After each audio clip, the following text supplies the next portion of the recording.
Please join me to review this 3-year-old car. It's a personal and actual experience review. Enjoy!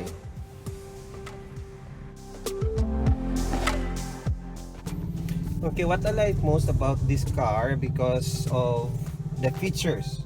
You can see here from the infotainment system niya is touchscreen. Look at that.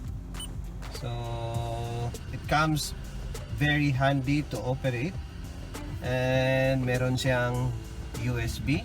So kung meron kang mga music na gusto mo, instead of playing the FM, you can put your USB there. So kung mag-select ka ng FM, ito kikita niyo. Kita dito. Ayan. So very convenient siya, especially while you are driving.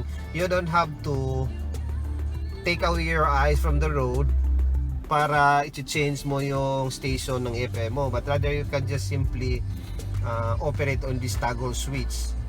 So at the same time as well, kung gusto mo siyang hinaan yung volume, you can just simply press the negative sign, or if you wanted to increase the volume, is you will press the positive sign.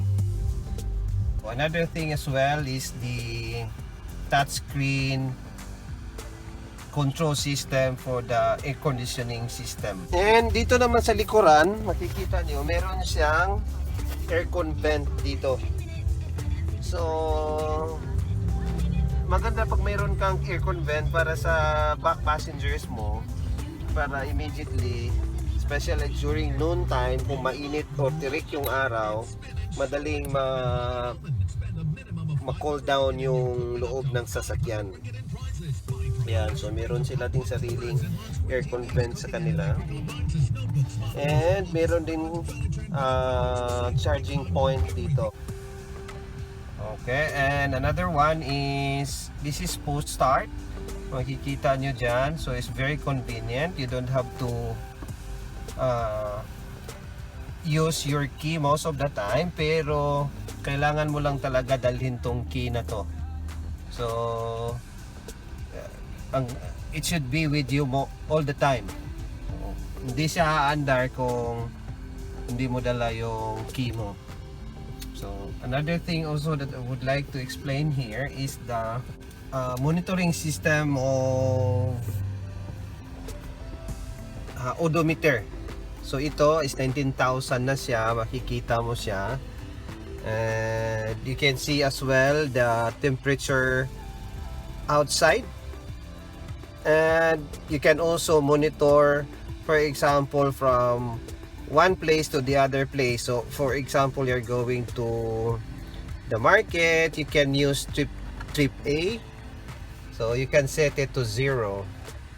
So basically ganito siya kaganda, no? So I guess this is very common to all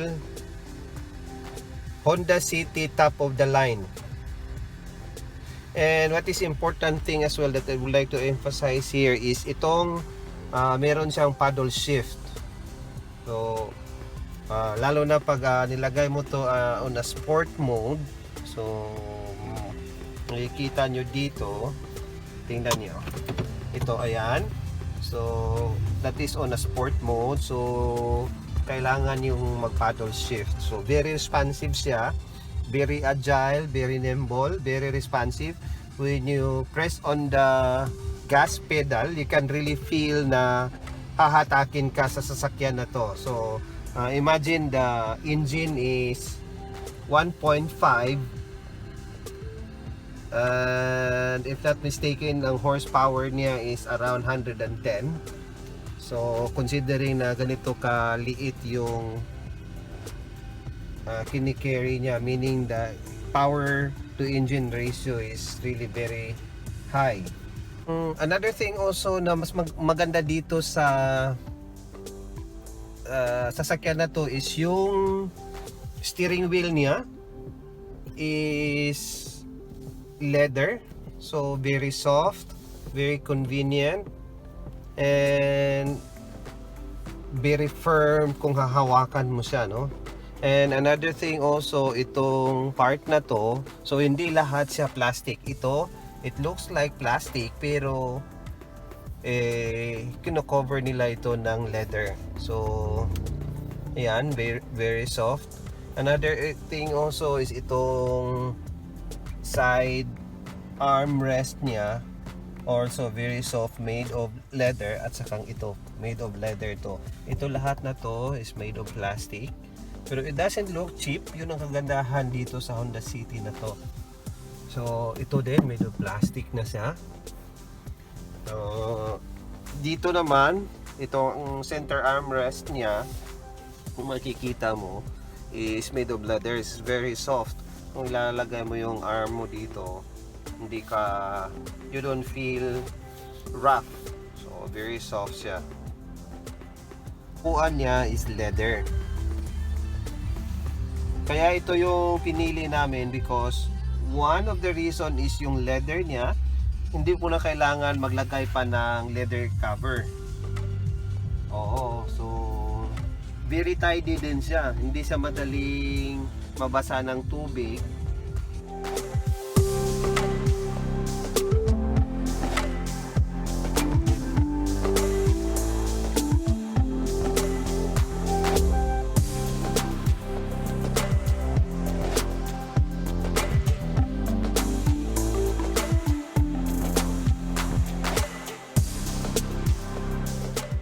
Number of speakers sa sound system dito. Meron siyang 8, dalawang subwoofer.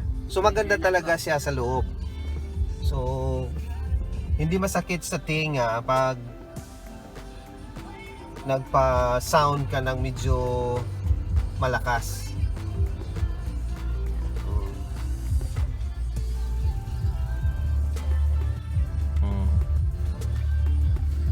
Ayan.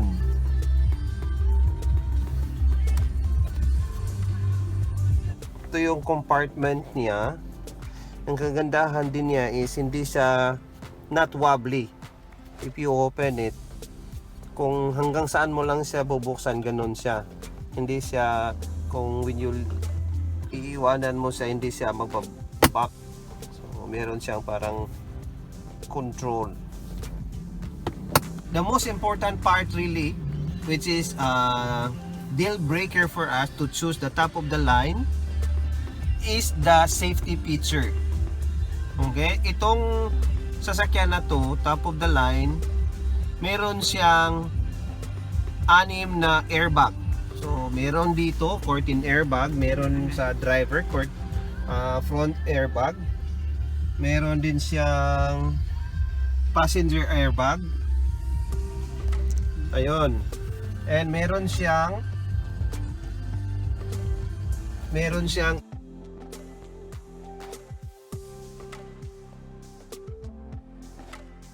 ABS, ABD, and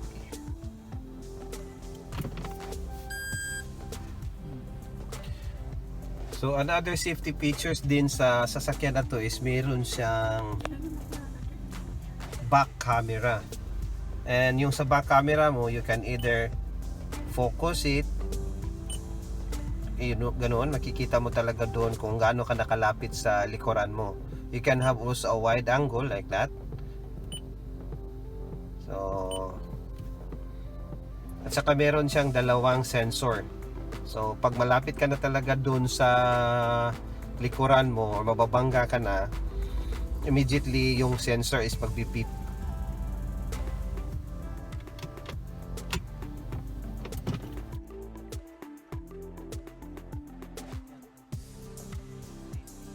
Puntanan.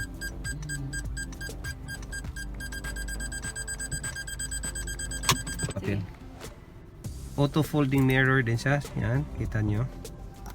So you can set it. So locking the door, you just simply press this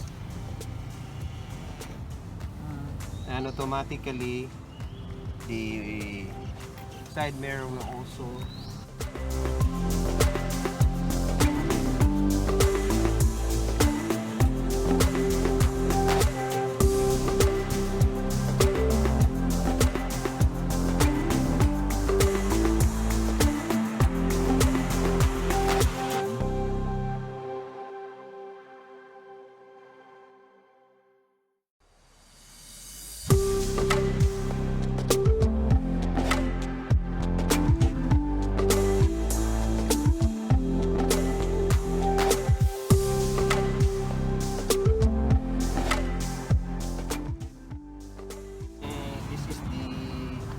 ERL.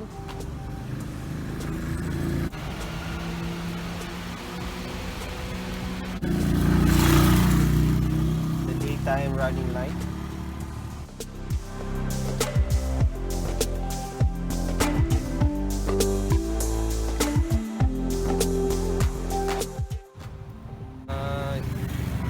You have here the spoiler and the third brake light. What is the difference between 2016 and 2017 is you can see here the mesh type of the back bumper or the honeycomb type of the back bumper. So it looks very sporty. Pero ang hindi ko lang siya masyadong gusto is liliit yung sasakyan mo sa tingin. Then meron din siyang sensor dito, backing sensor, dalawang backing sensor. Ayan.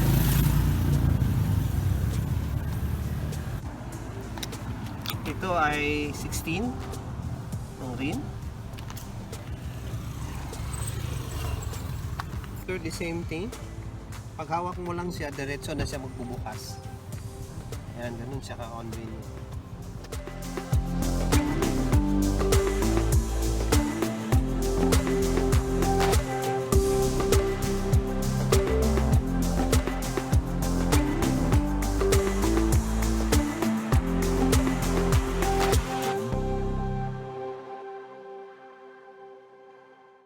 I would like to share with you the driving experience of this Honda City, top of the line. So first and foremost is the handling. Like I said before, it's quite nimble. Now there are many choices actually in terms of setup. So you can either have a sport mode, you can have eco mode. Okay, you can have an eco mode as well, and you can also have the regular driving. So if you have put it the sport mode, you have to use the paddle system, right? And it's very responsive, so hindi ka mabibitin, especially when overtaking. So ganun kaganda yung Honda City na to. Now another thing also is the suspension. Well, we all know na pag sedan, maganda talaga yung suspension niya. And considering as well my experience before, yung sasakyan ko kasi before is AUV. I have Mitsubishi Adventure in the Philippines. So iba talaga yung suspension nun. So ito talaga is soft siya. So halos hindi mo maramdaman yung mga small pothole. Yung noise cancellation ng sasakyan na to napakaganda. So that is also one thing that I can allude Honda City for making a good job ng noise cancellation. Halos wala kang maririnig outside. Of course, if you are running high speed and if you are in the middle of a speedway, definitely maririnig mo yung ingay ng gulong. Pero other than that, like yung mga sasakyan sa labas, hindi mo talaga sila halos maririnig. Yun yung kagandahan din dito sa Honda City na to. Of course, there are still a lot of things na kailangan i-improve ni Honda City. But coming from my own personal experience, ganun siya. So I'm very happy, I'm very satisfied.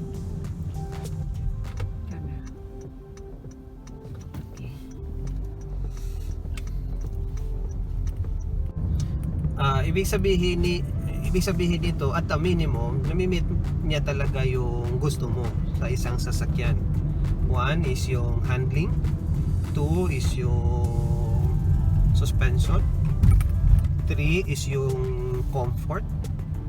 So ayaw mo kasi pag andun ka sa loob ng sasakyan mo, pag nag-uusap kayo ng wife mo, mga anak mo, halos hindi kayo magkaintindihan. So yun, ganito kaganda si Honda City.